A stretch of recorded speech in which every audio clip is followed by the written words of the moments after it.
तो हमारे online platform Kavya learners पर आप सभी का स्वागत है। जैसा कि इससे पहले वाले वीडियो में हमने आपसे वादा किया था कि अब सतत कंटिन्यू जो है डेली आपको एक वीडियो आर ओ का मॉडल टेस्ट पेपर हम यहाँ पर लेकर के आएंगे, उसके बारे में डिस्कस करेंगे।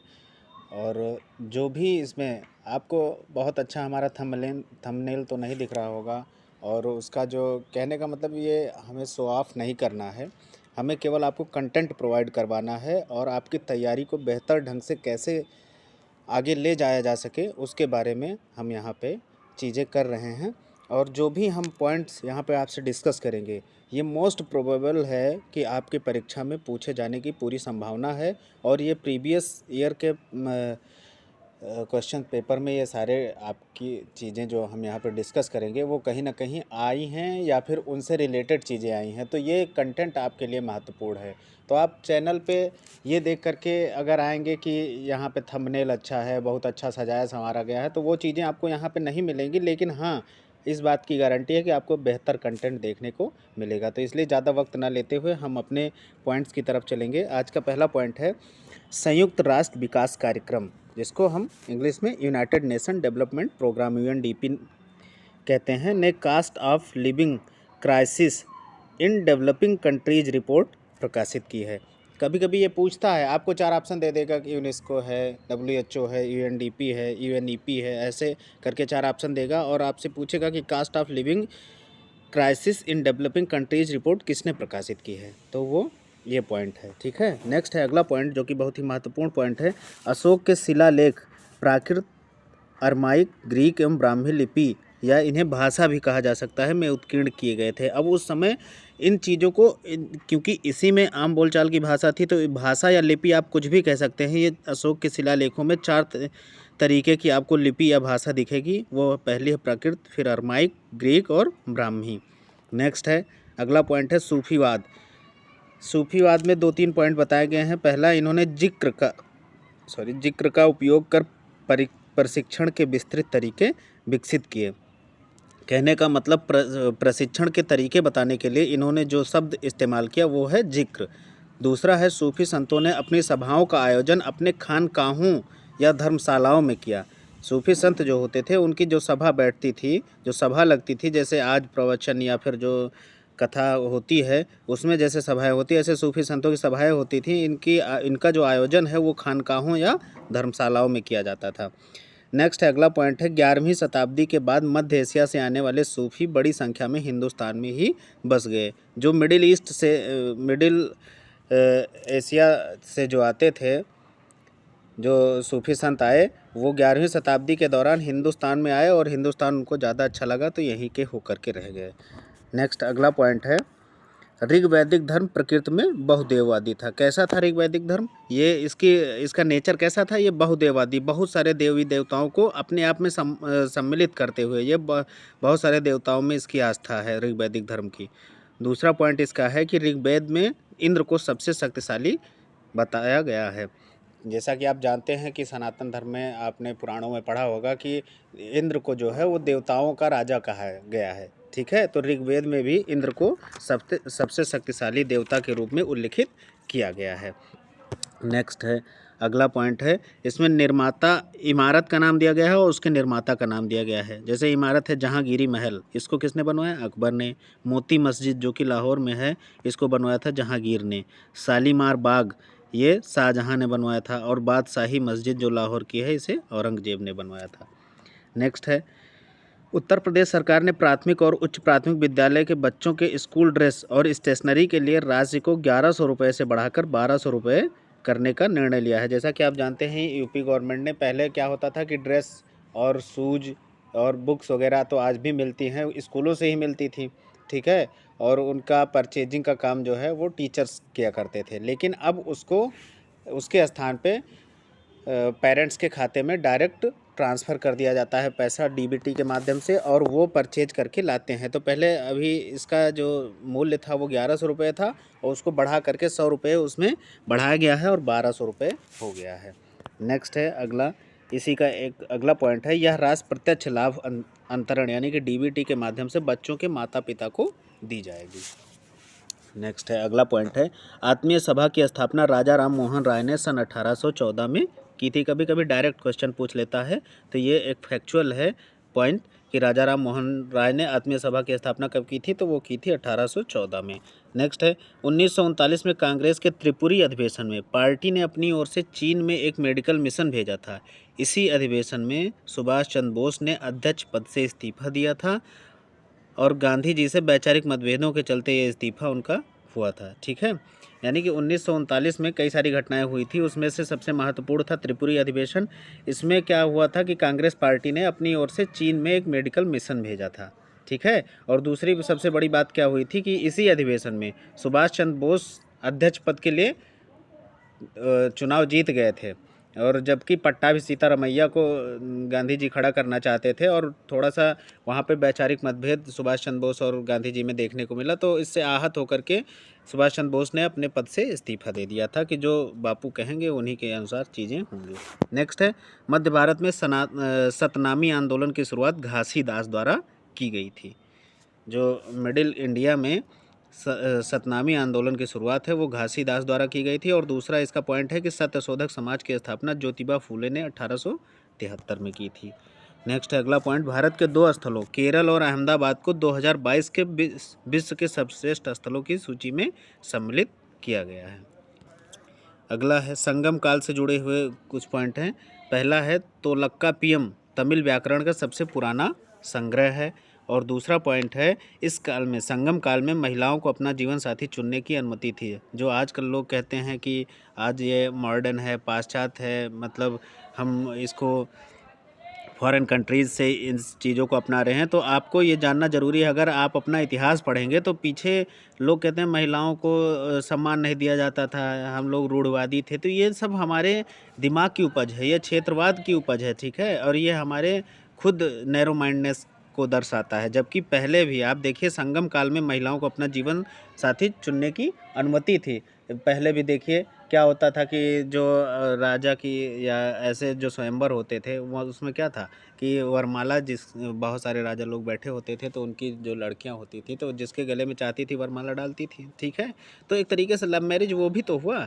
तो वो जो आज आप और अलग तरीके से, आज तो वल्गैरिटी तमाम चीज़ों में आ गई है, तो पहले भी बहुत शालीनता से चीज़ें अपने हिसाब से होती थी, और उस समय पूरा महत्व दिया जाता था, समान अधिकार लगभग दिए जाते थे महिलाओं को। नेक्स्ट है, अब जब आप इतिहास पढ़ेंगे नहीं, आप व्हाट्सएप यूनिवर्सिटी से चीज़ें देखेंगे तो अपने इतिहास को बुरा भला लोग कहते हैं, जबकि अगर आप इतिहास को पढ़ें, ग्रंथों को पढ़ें, तो उससे आपको चीज़ें मिलेंगी कि कितनी ज़्यादा हम लोग, कहा जाता है नार्य यत्र पूजन्ते रमन्ते तत्र देवता, इस परिपाटी के हम लोग हैं। ठीक है, हमारे यहाँ पाला घोषा लोक मुद्रा जैसी विदुषी हुई हैं, तो ऐसे थोड़ी ना हुई हैं। उनको समान अधिकार, जबकि अपने से उच्च अधिकार दिया गया, तब वो वहाँ तक पहुँची। विदुषी होना अपने आप में बहुत बड़ी बात होती है। ठीक है, और यहाँ सामान्य शिक्षा महिलाओं को बीच, ये तो जब मध्यकाल आया, जब मुग़ल काल आया, उसमें उस दौर में ये चीज़ें ख़राब हुई। ठीक है, और वहाँ से चीज़ें बदल गई। उससे पहले जब आप वैदिक काल में जाएंगे, तो वैदिक काल में चीज़ें इतनी ज़्यादा सुचारू रूप से चल रही थी कि इन सारी चीज़ों का कोई भेदभाव का वहाँ पे काम ही नहीं था। आइए आगे बढ़ते हैं। अगला पॉइंट है, मध्य एशिया से आए शकों को मलेच्छ कहा जाता था। जो शक मध्य एशिया से आए थे, मिडिल एशिया से, उनको मलेच्छ कहा जाता था। नेक्स्ट है, संस्कृत ग्रंथों और शिलालेखों ने व्यापारियों को वणिक कहा है। वणिक मतलब बनिया। ठीक है, व्यापारी जो वर्ग था उसको वणिक कहा गया है शिलालेखों में और संस्कृत ग्रंथों में। कभी कभी ये भी पूछ लेता है, फैक्ट के रूप में पूछ लेता है कि वणिक जो पद था ये किसके लिए यूज होता था। नेक्स्ट है, ऋग्वैदिक काल के दौरान तक्ष बढ़ई को कहा जाता था। कुछ ऐसे नाम आपको नीचे हमने बताए हैं, जैसे धातुकर्मी को कर्मा कहा जाता था। ठीक है, साहूकार को बेकनाट कहा जाता था, नाबिक को अरित्री कहा जाता था, जबकि बढ़ई को तक्ष कहा जाता था। बढ़ई समझ रहे हैं ना, जो लकड़ी का काम करते हैं, बेड वगैरह, कुर्सी और ये सब, कारपेंटर अगर इंग्लिश में कहा जाए तो। नेक्स्ट, मिस्र ने भारतीय कंपनी रिन्यू पावर के साथ स्वेज नहर आर्थिक क्षेत्र स्वेज नहर इकोनॉमिक जोन में एक हरित हाइड्रोजन कारखाने का निर्माण करने के लिए MOU साइन किया है। नेक्स्ट है, खान बहादुर ने बरेली से 1857 के विद्रोहों का नेतृत्व किया था। अभी कुछ यहाँ पे नाम दिए गए हैं, जैसे फैजाबाद से किसने नेतृत्व किया था? अहमदुल्ला ने किया था। बागपत से शाहमल ने किया था। दिल्ली से बख्त खां ने किया था, जबकि खान बहादुर ने बरेली से किया था। बेगम हजरत महल ने लखनऊ से किया था। ठीक है, इसी प्रकार से ये 1857 के विद्रोह के अलग अलग नेतृत्व करता थे अलग अलग स्थानों से। नेक्स्ट अगला पॉइंट है, वर्ष 1937 में सत्ता में आने पर कांग्रेस द्वारा प्रेस से प्रतिबंध हटा दिया गया। जब 1937 में कांग्रेस सत्ता में आई तो उसने जो है प्रेस पे प्रतिबंध लगा था अंग्रेज़ों के ज़माने में। फिलहाल उस समय भी अंग्रेज़ों का ही ज़माना चल रहा था, लेकिन कांग्रेस के रिप्रेजेंटेटिव्स को शामिल कर लिया गया था असेंबली में।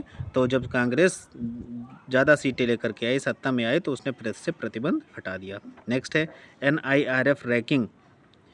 अब NIRF का फुल फॉर्म भी कभी कभी ऐसे पूछ लेगा, तो ठीक है, आपको ये भी पता होना चाहिए। तो national institutional ranking framework NIRF होता है ये, यानी कि पूरे भारत में जितने भी इंस्टीट्यूशन हैं, टेक्नोलॉजिकल इंस्टीट्यूशन हैं, और उनको उनकी रैंकिंग की जाती है। तो 2022 के अनुसार IIT मद्रास को प्रथम स्थान प्राप्त हुआ है।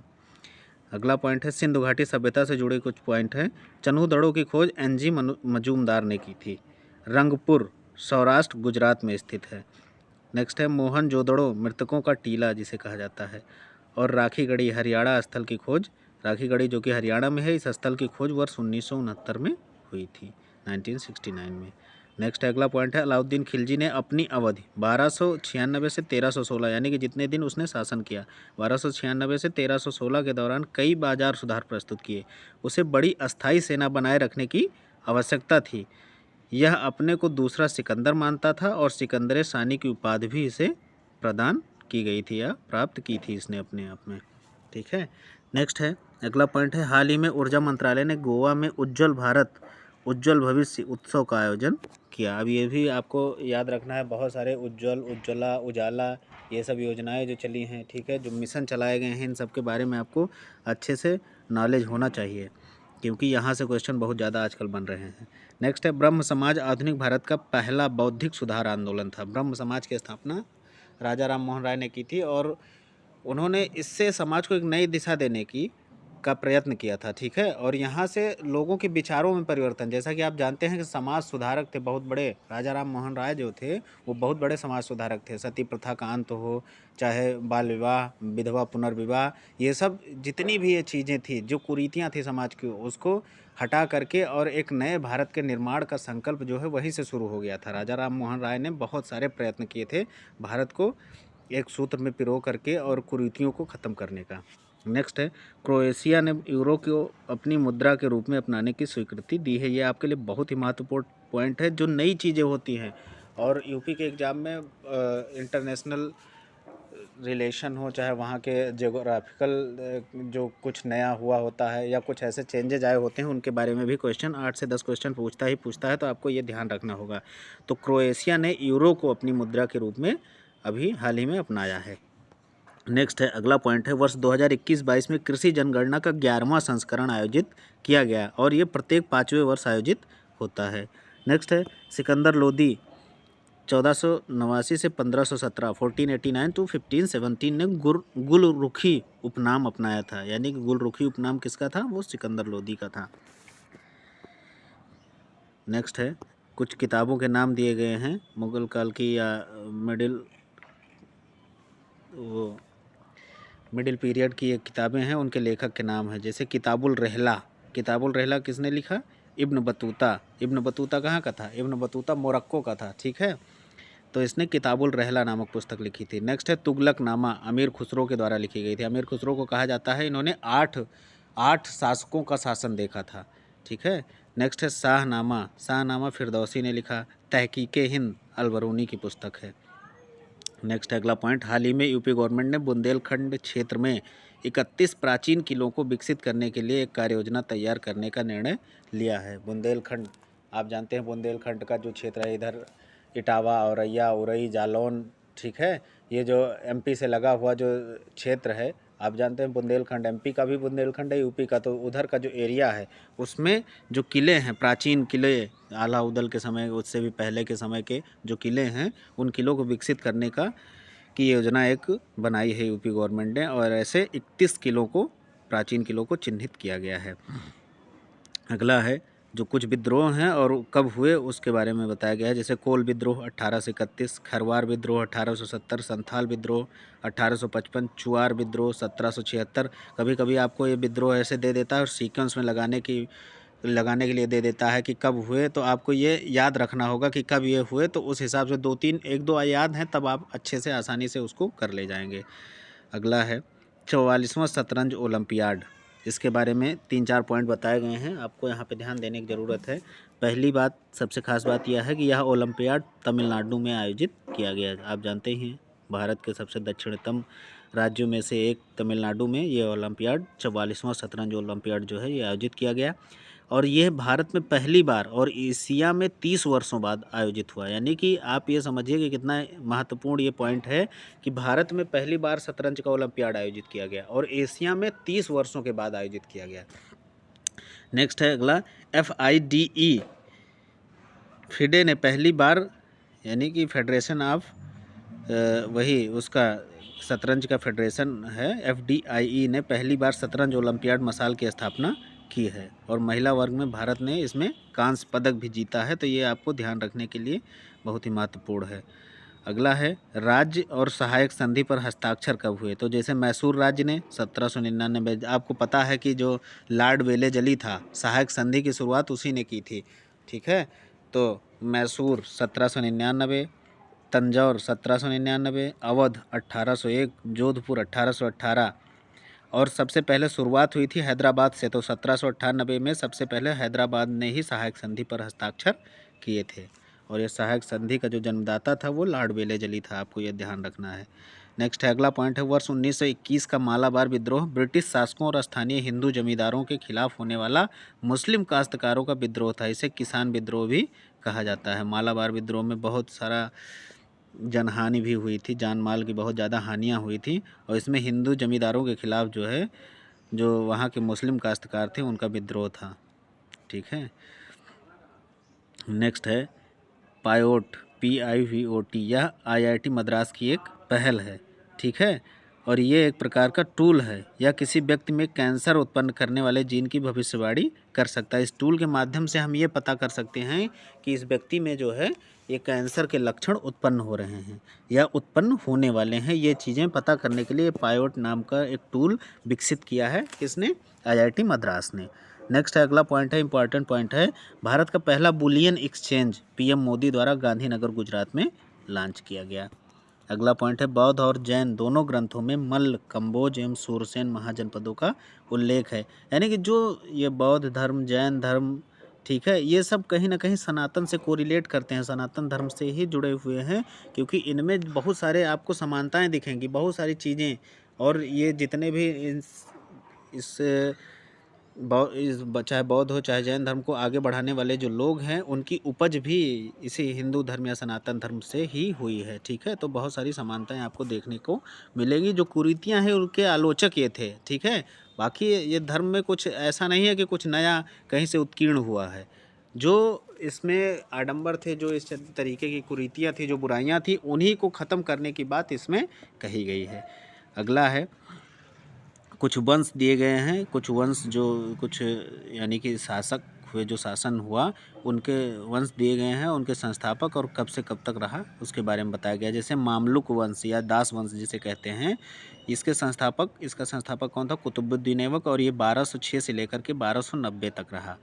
नेक्स्ट है खिलजी वंश। खिलजी 1290 से 1320 तक और इसका संस्थापक था जलालुद्दीन खिलजी। फिर आता है तुगलक वंश जो कि 1320 से लेकर के 1414 तक था और इसके संस्थापक गयासुद्दीन तुगलक थे। नेक्स्ट है सैयद वंश जो है वो 1414 से 1421 तक था और इसके जो संस्थापक थे वो खिजरा खान थे। कहीं कहीं आपको खिज्र खान भी मिल जाएगा, लेकिन इनके संस्थापक जो थे वो खिजरा खान थे। तो आपको ये कभी कभी सीक्वेंस दे देता है और आपको सीक्वेंस से लगाने को देता है, ये 4 ऑप्शन में दे देगा, आपको सीक्वेंस से लगाना होता है। तो सबसे पहले दास वंश या मामलुक वंश, फिर खिलजी, फिर तुगलक, फिर सैयद। नेक्स्ट है कुछ संधियां दी गई हैं, उनके संधि के वर्ष दिए गए हैं। जैसे सूरत की संधि 1775, पुरंदर की संधि 1776 1776, सालबाई की संधि 1782 और बेसिन की संधि जो है वो 1802 में हुई। अगला है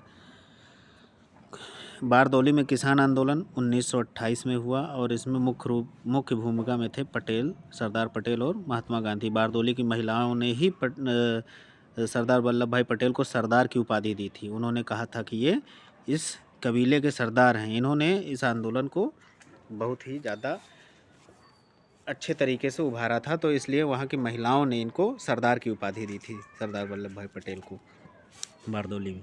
नेक्स्ट है गांधी अरविंद समझौता 1931 में हुआ मार्च में, और ये बहुत ही इम्पोर्टेंट है। अभी एक एग्ज़ाम हुआ था, शायद उसमें पूछा था ये कि आपको गोलमेज सम्मेलन और गांधी अरविंद समझौता दोनों का मंथ पूछ लिया था, ठीक है। तो आपको ये भी याद रखना होगा, गांधी अरविंद समझौता जो है वो मार्च 1931 में हुआ, जबकि द्वितीय गोलमेज सम्मेलन अकेला ऐसा गोलमेज सम्मेलन था जिसमें गांधी जी ने भाग लिया था। ये कब हुआ था? ये 1931 में दिसंबर में हुआ था। इसी में जब गए थे गांधी जी, तो विंस्टन चर्चिल जो बाद में वहाँ का प्रधानमंत्री बना, उसने अर्धनग्न फकीर कहा था गांधी जी को, ठीक है। नेक्स्ट है कांग्रेस मंत्रियों का इस्तीफा जो है 1939 में हुआ। अगला पॉइंट है भारत नवाचार सूचकांक 2021 के अनुसार उत्तर प्रदेश का स्थान जो है वो 7वां है। नेक्स्ट है विश्व मास्टर्स एथलेटिक्स चैंपियनशिप 2022 में भगवानी देवी 94 साल की जो कि हैं, इन्होंने 100 मीटर की स्प्रिंट दौड़ को 24.74 सेकंड में भारत के लिए स्वर्ण पदक जीता था, और 24.74 सेकंड में इन्होंने 100 मीटर की स्प्रिंट लगाई थी। नेक्स्ट है पहले जो मध्यकाल में जो अधिकारी होते थे और उनका संबंध किस विभाग से होता था उसके बारे में बताया गया है। जैसे सराय अदल किससे संबंधित होता था? कपड़ा और किराना बाजार से। साहना ए मंडी, ये बाजार अधीक्षक को कहा जाता था। बरीद, खुफिया अधिकारी जो होता था उसे बरीद कहा जाता था, और गुप्त जासूस जो होता था उन्हें मुनिहा कहा जाता था, मुनिहा। पुरातात्विक स्थल और जिला, आज का जिला जो है उसके बारे में बताया गया। जैसे आलमगीरपुर क्या है? ये सबसे पूर्वी पुरातात्विक स्थल है, ठीक है, आलमगीरपुर, जो कि उत्तर प्रदेश के मेरठ ज़िले में है। बड़ा गांव सहारनपुर में है, उत्तर प्रदेश में। सनौली ये बागपत में है, जबकि एक सोनौली गोरखपुर में है, और जबकि सनौली जो है बागपत में है, तो कंफ्यूज नहीं होना है आपको। कालपी कहाँ है? कालपी जालौन में है। अगला पॉइंट है और बहुत इंपॉर्टेंट, देवराज सेकंड के शिलालेखों पर गजेब तेकारा की उपाधि है, ठीक है। देवराज सेकंड को गजेब तेकारा की उपाधि मिली थी, और उसके शिलालेखों पे ये चीज़ें वर्णित है। इसका शासन जो है वो 1422 से 1422 टू 1446 तक रहा था।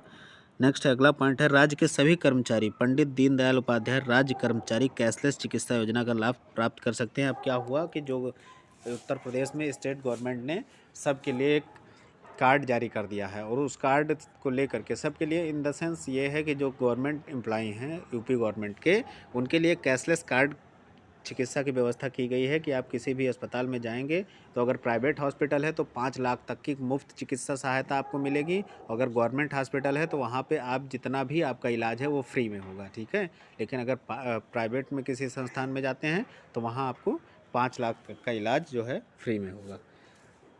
नेक्स्ट है आगे अगला पॉइंट है यूपी सरकार ने अर्थव्यवस्था को बढ़ावा देने के लिए सलाहकार के रूप में डे लाइट इंडिया कंपनी के साथ एक अनुबंध पर हस्ताक्षर किए हैं। अपनी इकोनॉमी को बूस्ट करने के लिए एक एडवाइज़र की तलाश में थी यूपी गवर्नमेंट, जो कि इसने एक अनुबंध बनाया है किसके साथ? डे लाइट इंडिया कंपनी के साथ। नेक्स्ट अगला पॉइंट है 1765 की इलाहाबाद की संधि से संबंधित, जो कि आज का प्रयागराज है, उसकी संधि से संबंधित 2 पॉइंट आपको यहाँ पे बताए गए हैं। पहला है नवाब शुजाउद्दौला बनारस के जमींदार बलवंत सिंह को अपनी संपत्ति का पूरा अधिकार देने के लिए सहमत हो गया। ये इसलिए पूछा जाता है, ये बहुत इंपॉर्टेंट आपके लिए ये है भी, क्योंकि ऐसा बहुत कम देखने को मिलता है। और 1765 की इलाहाबाद की संधि में ये हुआ कि नवाब शुजाउद्दौला जो थे, उन्होंने बनारस के एक जमींदार थे बलवंत सिंह, उनको अपनी पूरी संपत्ति का अधिकार देने के लिए सहमत हो गए। और दूसरा पॉइंट है नवाब शुजाउद्दौला ने इलाहाबाद और कारा को सम्राट शाह आलम द्वितीय को सौंपने पर सहमति व्यक्त की। नेक्स्ट है शिमला की स्थापना गोरखा युद्ध 1815-16 के दौरान हुई थी। अगला पॉइंट है वर्ष 1864 में वायसराय जॉन लॉरेंस ने आधिकारिक तौर पर अपनी परिषद को शिमला में स्थानांतरित कर दिया था। अगला पॉइंट है चर्चा में रहा कनगनहल्ली कर्नाटक के कलबुर्गी जिले में स्थित है। अगला पॉइंट है स्तूपों की उत्पत्ति एक साधारण अर्धगोलाकार टीले के रूप में हुई, जिसे बाद में अंड कहा गया। और दूसरा इसी का पॉइंट है कि स्तूपों की रेलिंग और स्तंभों पर उत्कीर्ण लेखों में इसके निर्माण हेतु किए गए दान को अंकित किया गया है। अगला पॉइंट है गुलाम वंश का संस्थापक कुतुबुद्दीन ऐबक, और इसका शासन कब से कब तक था? 1206 में गुलाम वंश को इसने स्थापित किया था और ये 1206 से 1210 तक गुलाम वंश का शासक रहा था। कुतुबुद्दीन ऐबक को जो है वो गुलामों का गुलाम भी कहा जाता है। ठीक है, कुतुबुद्दीन ऐबक। नेक्स्ट है ज्वालामुखी मंदिर पुस्तकालय से सुल्तान फिरोज शाह तुगलक द्वारा लाए गए 1300 संस्कृत पांडुलिपियों का फारसी में अनुवाद अरीजुद्दीन खान ने किया था। ये अभी शायद लास्ट ईयर पीसीएस में पूछा गया था या हाल ही में किसी एक यूपी गवर्नमेंट के एग्ज़ाम में ये पूछा गया था कि जो संस्कृत की पांडुलिपियाँ थीं, कितनी पांडुलिपियों का जो है वो फारसी में अनुवाद किया गया था अरीजुद्दीन खान के द्वारा। तो 1300 संस्कृत पांडुलिपियों का फारसी में अनुवाद किया था अरीजुद्दीन खान ने। नेक्स्ट है प्रयागराज डिवीज़न देश का पहला रेलवे डिवीज़न बन गया है जहां संचालित मेल एक्सप्रेस ट्रेनों की अधिकतम गति 130 किलोमीटर प्रति घंटे तक पहुंच गई है। अगला पॉइंट है वैश्विक ऊर्जा पुरस्कार 2022 कौशिक राजशेखर को मिला है, यानी कि ग्लोबल एनर्जी अवार्ड जो है 2022 का वो कौशिक राजशेखर जो कि इंडिया के हैं इनको दिया गया है। तो ये आज के कुछ महत्वपूर्ण पॉइंट थे। ऐसे ही और भी महत्वपूर्ण पॉइंट को लेकर के हम अपने अगले वीडियो में कल या आपको फ़िलहाल हमने कंटिन्यू बताया था कि हर दिन मैं वीडियो ले कर के आऊँगा।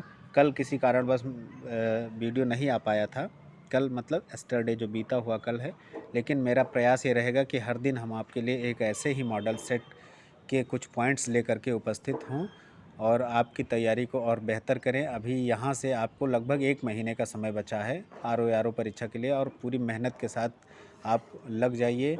और ये बहुत ही ये समझिए कि ऐसी नौकरी है कि आपको पूरा अपना अगर समीक्षा अधिकारी रहते हैं तो समीक्षा अधिकारी रहते हुए पूरा जीवन आपको लखनऊ में ही बिताना है, कहीं जाने की ज़रूरत नहीं है। 5 दिन का ऑफिस होता है, बहुत बढ़िया नौकरी है, 5400 ग्रेड पे की स्टार्टिंग से नौकरी है। तो आप इसको जो है पूरी गंभीरता से लेते हुए अपनी तैयारी को सुचारू ढंग से आप चलाते रहिए। ऐसे ही रोचक वीडियोज़ हम लाते रहेंगे और आप वीडियो को देखते रहिए, अपनी तैयारी को सुदृढ़ करते रहिए। इसके साथ साथ जीएस के साथ साथ मैं करंट के और हिंदी के भी वीडियो लेकर के आऊँगा। मिलते हैं अगले वीडियो में, तब तक के लिए नमस्कार, जय हिंद।